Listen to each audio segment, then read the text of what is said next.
Hello friends, बरायबाय Bodo of Info YouTube चेनेलाव आसा खालामो नोंथांमोना बयबो मोजाङै दङ। दा BTC third grade, fourth grade आरो TET नि सायाव जों सावरायगोन मानोना ससियेल मिडियायाव गोबांथार चेनेलाव भिडिअ गासिनो जे केन्सेल थांगोन एबा थांबाय होननानै एबा दानजोबगोन नामा।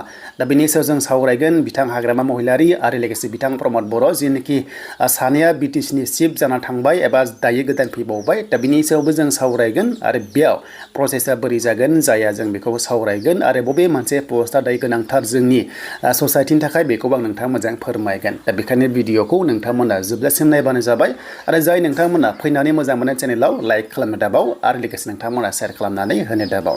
दा जों थांनि अफिसियेल मोनसे वेबसाइटआव एडुकेशन लेभेलाव आरो बेयाव फैनाय लोगो लोगो फार्स्टआवनो क्लियार खालामनो सानो एडुकेशन सेक्टराव कुनु पलिटिकेल पार्टिनि खोथा फैनो नाङा आरो फैया। मानोना बे जाबाय जोंनि स्टुडेन्ट लेभेलनि थाखाय जोबोर गोनांथि आरो सबसे प्रायोरिटि होनोबा जोंहा एडुकेशन सेक्टराव। थिग बेखायनो गोबां रिजाल्ट नेदोंमोन बेनो जाबाय जिटि पिजिटि बेनिफ्राय एलपि आरो इउपिआव। दा जिटि पिजिटिखौथ' साख्रि होना गालांबाय प्रमद सरकाराव आरो लोगोसे टेट दंबावोमोन पेन्डिं थानाय होनो गोनां होहाङैनो बेनो जाबाय एलपि आरो इउपि लेभेलाव। नाथाय बिनि सिगां मोनसे कन्ट्रेक्ट बेसिसाव होलांदोंमोन साइन्स आरो मेथ्स फोरोंगिरि हिसाबै अलमस्ट 1000 पस्ट दङमोन बिथांमोननिखौ माने कन्ट्रेक्ट बेसिसाव होलांबाय। दा बिथांमोना जोबोर स्कुल लेभेलाव फोरोंगासिनो टिचिं खालामगासिनो स्टुडेन्ट्सनि थाखाय मोजां खामानि मावगासिनो। आसा खालामो बिथांमोना जाहाथे मेथ्स साइन्सखौ मोजां फोरोंलांबाय थायो। बेयाव कुनु पार्टिनि खोथा गैया। दा फैबाय मोनसे बाथ्राबाव बेनो जाबाय एलपि आरो इउपि रिजाल्टआ मा जागोन केन्सेल जाबाय नामा। दा नायदो बे मोनसे एडुकेशन सेक्टराव आं बुंखाबाय कुनु पार्टिनि खोथा गैया आरो बे जोंनि थाखाय जोबोर गोनांथि मानोना एलपि स्कुलाव गोबां टिचारनि खम जागासिनो। दा आंनि गामियावनो सासेल' फोरोंगिरि दङ बेनिफ्राय गोबां स्टुडेन्ट दङ कुनु माने फोरोंख'नो हाया। बेखायनो दानि जिनोखि गोदान सरकार बिथांमोना एलपि आरो इउपिनि टेटनि रिजाल्टखौ होगोन कुनु टेनसन गैया जिंगासिनाङा। गोबां स्टुडेन्टसा कमेन्ट्स खालामगासिनो दङ जे आदा टेटआ मा जागोन। येस टेटआ 100% रिजाल्टआ फैनाय चान्सआ दङ।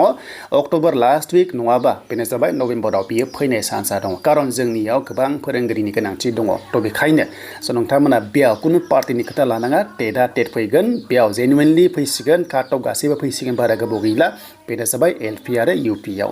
दा बे थांबाय एडुकेशन सेक्टराव। दानिया बेनि आन्दारावनो थार्ड ग्रेड आरो लोगोसे ग्रेड 4 जों सावरायोबा बिटिसिनि साख्रि बे मा जाखो दानि जों थांनि सिएसपि पर्टेलाव। थ' दायो जों फैबाय सिएसपि पर्टेलाव जेराव जोंहा मोनसे सिलेक्शन कमिटि दङमोन जेराव थार्ड ग्रेड आरो फोर्थ ग्रेड बिटिसिखौहाय साख्रिखौ नायग्रा आरो बे सिगांनिफ्रायनो दङ आरो दाबो दंगासिनो दङ आरो सोलिगासिनो दङ। दा बाथ्रा जाबाय सरकारा चेन्ज जाबाय। दा थांनाय सरकाराव हमना ला प्रमद बर' बिथांनि सरकाराव बिसिडिसि बेनिफ्राय हमना ला फरेस्टखौ साख्रि होलांबाय बेखौ होलांबाय। देन बिनि अनगायैबो पेन्डिं थानाय अलमस्ट 1000नि खाथियाव पस्टार दङ। बे मा जागोन गोबांथार कमेन्ट्स खालामगासिनो दङ बेनो जाबाय थार्ड ग्रेड आरो लोगोसे फोर्थ ग्रेड दा बेखौ केन्सेल खालामबाय नामा एबा बे जानाय नंला नामा एबा रि एप्लाइ एबा रि एग्जाम जागोन नामा। दा गुबै बाथ्रा जाबाय दानि गोदान सरकार फैबाय बिथांमोना बेखौ फल' खालामना खालामा।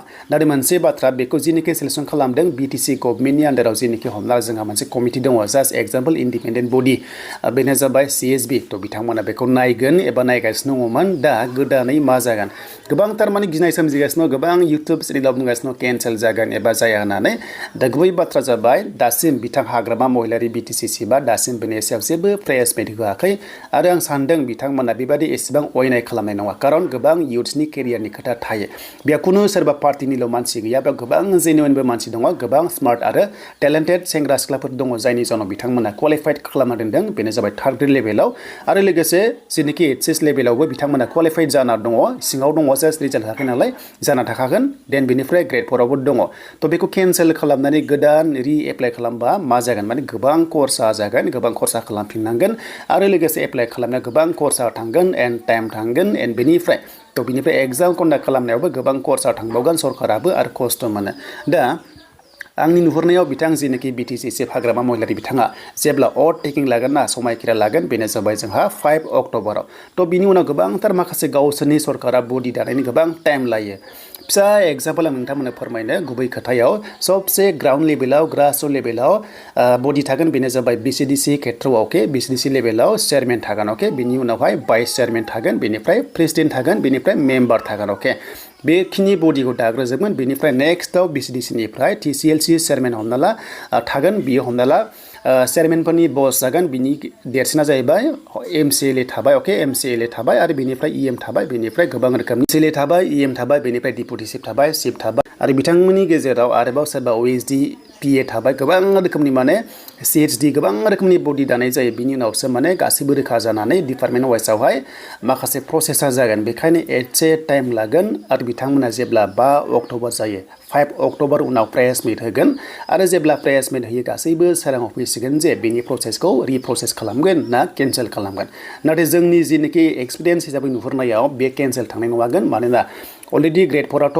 मेरिट लिस्टल' होनो गोनांमोन नालाय बाइबा टेस्ट जाखाजोब्बाय आं आसा खालामो बेनि रिजाल्टआ थाबनो होथों जानो हागौ मोनफा मोननै माखासे प्रसेसा चेन्ज जानो हागौ नाथाय नोंथांमोना टेनसन लानाङा जेनोखि स्टुडेन्टस लेभेल आंनिफ्राय रिक्वेस्ट खालामदों टेनसन लानाङा डिमटिभेट जानाङा नोंथांमोना गाव गावनि फकासाव थाबाय था एसेबांबो बिदि गाज्रि खालामनाय नङा थ' जियानो जा आसा खालामो जिनोखि गोदान सरकार फैनाय बिथांमोनाबो जाहाथे प्रसेसखौ मोजां खालामनो हायो ट्रेन्सपेरेन्सि खालामनो हायो जुदि ट्रेन्सपेरेन्सि खालामाबा थांनाय बाराव जिनोखि जादों बेबादि सेम प्रसेसा आपकामिंआव गोबां आसा थायो अके बेखायनो दानि सरकाराबो एसेबां माने गाज्रि खालामा एबा आसा खालामो जाहाथे मोजांखौ बिथांमोना खामानि मावगोन मानोना नेक्स्ट एसेम्बलि इलेक्सन फैगासिनो बेयाव 15 MLA बेवहाय होनायनि खोथा दङ दाथ' प्रेजेन्टलि 12 दङ बाट 15टा MLA खालामनाय खोथा दङ बिनि सिगां एप्रिलनि सिगां माने साख्रिया जानाय चान्सआ दङ दा बेनो बुजिबाय नोंथांमोना कन्टेन्टखौ जे नेक्स्ट लेभेल मा आपडेट फैयो 5 अक्ट'बर खालि बिनि उनावसो नोंथांमोना सोराङाव फैसिगोन 3rd ग्रेड 4th ग्रेड एकदम फाइनेल रिजाल्टनि सायाव